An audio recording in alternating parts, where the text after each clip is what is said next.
On a bitter March morning in 1879, near the frozen banks of the Tongue River in southeastern Montana, a lone Cheyenne warrior rode slowly toward the gates of Fort Keogh.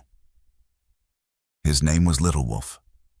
Behind him, scattered across the snow-dusted hills, walked the ragged remnants of his band, fewer than 100 souls. Many of them women and children who had not eaten properly in weeks. Their moccasins were worn through, their blankets threadbare. Yet, when the fort's commander, Lieutenant William Philo Clark, stepped forward to receive the surrender, Little Wolf did not lower his eyes. He had come not as a defeated man, but as one who had completed the impossible.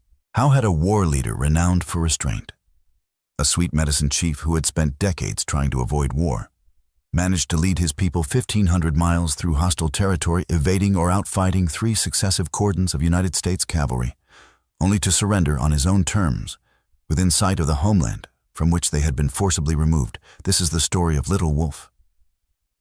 And the Northern Cheyenne Exodus of 1878 and 1879, not a campaign of conquest, but a desperate march for survival, led by a man who accepted war only when every path to peace had been sealed shut.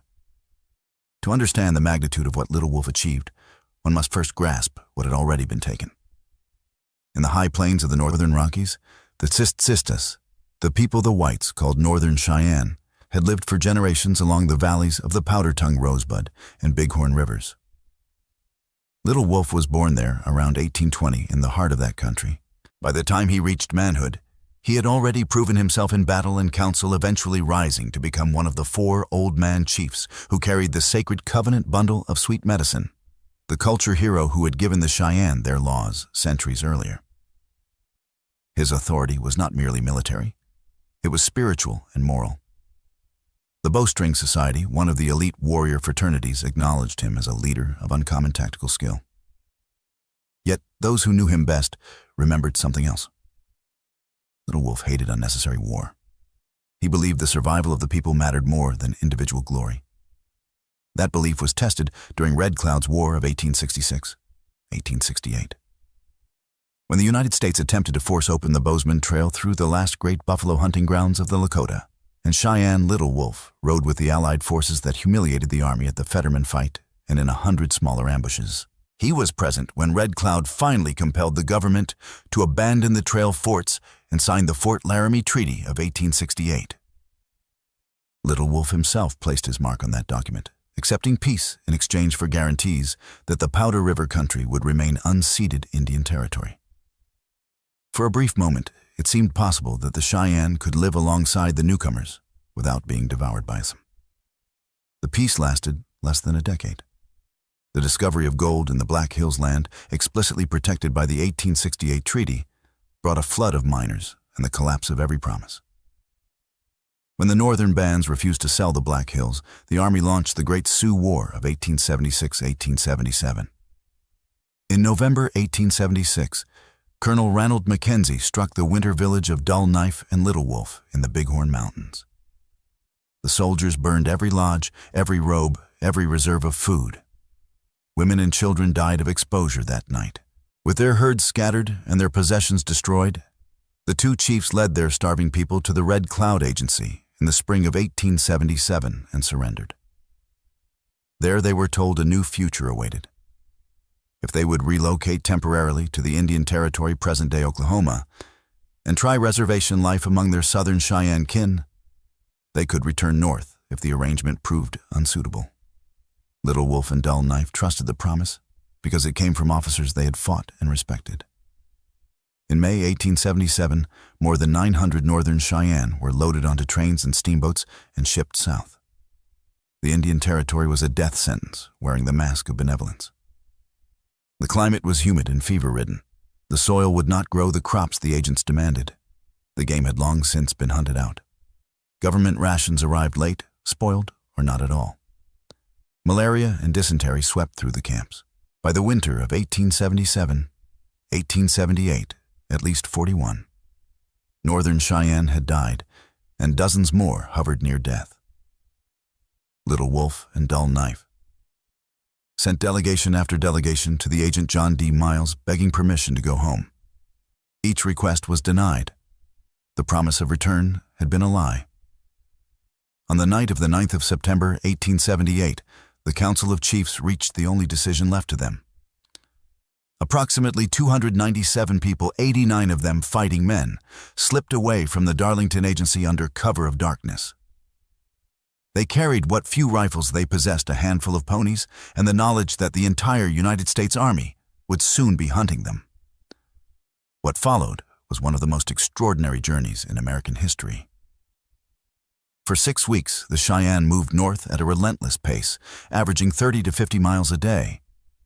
They crossed the Cimarron, the Arkansas, the Smoky Hill, and the Republican rivers. Whenever possible, they traveled at night, hiding in ravines and sandhills by day.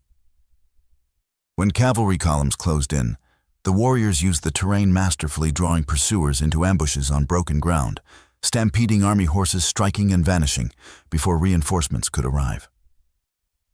They fought only when cornered, and even then with restraint. Their objective was never destruction but passage. By mid-October, they had reached northwestern Kansas and the first hard frosts. Pursuing columns from Forts Wallace, Hayes, Dodge, Riley, and Kearny converged, yet the Cheyenne slipped through again and again. Civilians along the route panicked. Newspapers screamed of Cheyenne atrocities. In truth, the band killed fewer than 40 settlers during the entire exodus, tragic violence, but a fraction of what panic reported, and Little Wolf repeatedly ordered his warriors to spare women and children when possible. The turning point came in late October. Exhaustion and disagreement fractured the column. Dull Knife, older and weary, believed safety lay with their old allies, the Lakota, at Red Cloud Agency, and turned northeast toward Fort Robinson, Nebraska. Little Wolf insisted the true homeland lay farther west along the Powder and Tongue. The two bands parted with sorrow, but without bitterness. Dull Knife's decision would lead to the tragic Fort Robinson breakout and massacre in January 1879. Little Wolf's harder choice would save his people. Through the brutal winter of 1878, 1879, Little Wolf kept his diminished band alive in the desolate sandhills of Nebraska. They lived on roots and rabbits, melted snow for water, and moved constantly to avoid the cavalry patrols that still combed the region. Scouts reported columns within miles, yet the Cheyenne remained unseen. The warriors took turns carrying children too weak to walk. No one deserted. No one surrendered. In early March 1879, with spring breakup turning the plains to mud, Little Wolf judged the moment had come. He led his people northwest into Montana and straight to Fort Keogh, the post commanded by Colonel Nelson A. Miles, the same Miles who had crushed Sitting Bull 2 years earlier. On the 25th of March, Little Wolf rode openly to the gate and laid down his rifle. Lieutenant Clark asked the terms. Little Wolf's reply was simple. His people would scout for the army if necessary, but they would never return south. They were home. Miles, recognizing both the military impossibility of forcing them back and the political weight of their achievement, accepted. The Northern Cheyenne, under Little Wolf, were allowed to remain in the north, the first and only band to escape Indian territory by force and compel the government to honor their demand. 5 years later, in November 1884, the Northern Cheyenne Reservation was formally established along the Tongue River in southeastern Montana. A portion of the ancestral homeland had been reclaimed not by treaty, but by the sheer refusal of Little Wolf and his people to die anywhere else. Little Wolf's later years carried their own sorrow. In 1880, during a drunken quarrel, he shot and killed a tribesman named Starving Elk. Tribal law demanded exile. The old chief spent his final decades away from the center of power, living quietly on Rosebud Creek until his death around 1904. Yet, the reservation he made possible endured. History remembers many war leaders who sought glory on the battlefield. Little Wolf sought none. He fought only when survival required it, negotiated whenever negotiation was offered, and accepted war only when every other door had slammed shut. In doing so, he achieved something rarer than military victory. He brought his people home, and he forced a government that had broken every promise to keep the one that mattered most. The Northern Cheyenne Exodus stands beside the Trail of Tears and the Long Walk of the Navajo as one of the defining forced migrations in American history, yet it is the only one that ended with the people dictating terms to their captors. That outcome was not inevitable. It was the direct result of a reluctant war leader who understood that sometimes the greatest courage lies not in raising the war lance, but in knowing exactly when and why it must finally be raised. In the end, the question is not whether Little Wolf was a hero. The question is what heroism means when the alternative is extinction.